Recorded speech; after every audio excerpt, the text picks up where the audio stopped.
Alright, here we go with chapter 26 of The Murder on the Links. I receive a letter.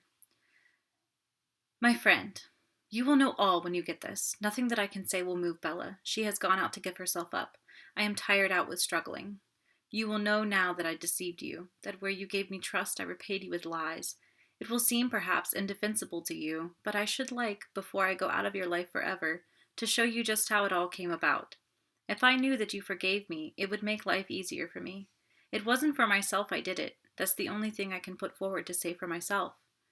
I'll begin from the day I met you in the boat train from Paris. I was uneasy then about Bella. She was just desperate about Jack Renaud. She'd have lain down on the ground for him to walk on, and when he began to change and to stop writing so often, she began getting in a state. She got it into her head that he was keen on another girl, and of course, as it turned out afterwards, she was quite right there.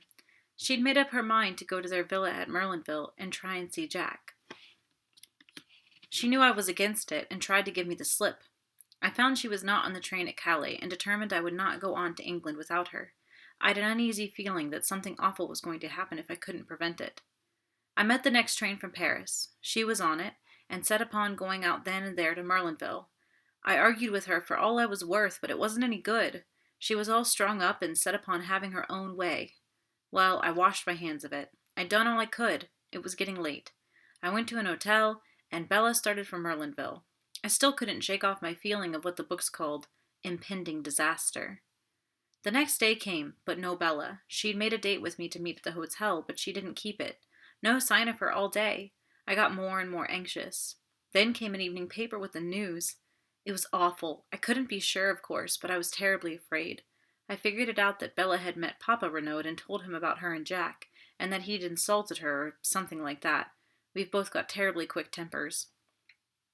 Then all the masked foreigner business came out, and I began to feel more at ease, but it still worried me that Bella hadn't kept her date with me. By the next morning, I was so rattled that I just got to go and see what I could. First thing, I ran up against you. You know all that. When I saw the dead man looking so like Jack and wearing the identical when I saw the dead man looking so like Jack and wearing Jack's fancy overcoat, I knew. And there was the identical paper knife, wicked little thing, that Jack had given Bella. 10 to 1 it had her finger marks on it. I can't hope to explain to you the sort of helpless horror of that moment. I only saw one thing clearly. I must get hold of that dagger and get it right away with it before they found out it was gone. I pretended to faint, and whilst you were away getting water, I took the thing and hid it away in my dress. I told you that I was staying at the Hotel de Fer, but of course really I made a beeline back to Calais and then on to England by the first boat. When we were in mid-channel, I dropped that little devil of a dagger into the sea. Then I felt I could breathe again. Bella was at our digs in London. She looked like nothing on God's earth. I told her what I'd done, and that she was pretty safe for the time being. She stared at me, and then began laughing. Laughing! It was horrible to hear her. I felt that the best thing to do was to keep busy. She'd go mad if she had time to brood on what she'd done. Luckily, we got an engagement at once. And then I saw you and your friend watching us that night. I was frantic. You must suspect, or you wouldn't have tracked us down. I had to know the worst, so I followed you. I was desperate. And then, before I'd had time to say anything, I tumbled to it that it was me you suspected, not Bella. Or at least that you thought I was Bella, since I'd stolen the dagger. I wish, honey, that you could see back into my mind at that moment. You'd forgive me, perhaps. I was so frightened and muddled and desperate. All I could get clearly was that you would try and save me. I didn't know whether you'd be willing to save her. I thought very likely not. It wasn't the same thing, and I couldn't risk it. Bella's my twin. I'd got to do the best for her. So I went on lying. I felt mean. I feel mean still. That's all. Enough, too, you'll say, I expect. I ought to have trusted you. If I had... As soon as the news was in the paper that Jack Renaud had been arrested, it was all up. Bella wouldn't even wait to see how things went. I'm very tired. I can't write any more.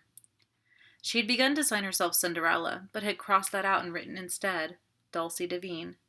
It was an ill-written, blurred epistle, but I have kept it to this day.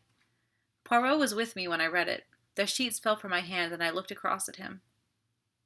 Did you know all the time that it was the other? Yes, my friend. Why did you not tell me? To begin with, I could hardly believe it conceivable that you could make such a mistake.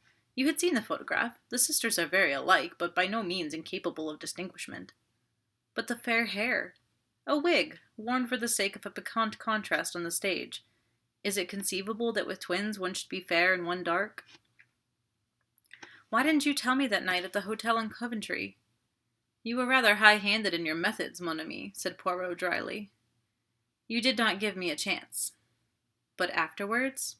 Ah, afterwards. Well, to begin with, I was hurt at your want of faith in me, and then I wanted to see whether your feelings would stand the test of time. In fact, whether it was love or a flash in the pan with you. I should not have left you long in your error. I nodded. His tone was too affectionate for me to bear resentment. I looked down on the sheets of the letter. Suddenly I picked them up from the floor and pushed them across to him. Read that, I said. I'd like you to. He read it through in silence, then he looked up at me. What is it that worries you, Hastings? This was quite a new mood in Poirot. His mocking manner seemed laid quite aside. I was able to say what I wanted without too much difficulty. She doesn't say, well, not whether she cares for me or not. Poirot turned back the pages. I think you are mistaken, Hastings. Where? I cried, leaning forward eagerly. Poirot smiled. She tells you that in every line of the letter, mon ami. But where am I to find her? There's no address on the letter. There's a French stamp, that's all. Excite yourself not. Leave it to Papa Poirot. I can find her for you as soon as I have 5 little minutes. All right. So basically, Hastings gets a letter that finally clears up the whole Dulcie versus Bella mystery. It was actually Bella who claims to have committed the murder. She stepped in and saved Jack at the end of the trial. And Dulcie, the girl who ends up is actually the real name of Cinderella, is the girl that Hastings has been in love with. And everything she's done in the book, she's done to protect her sister. So, a little bit of a plot twist there. All right.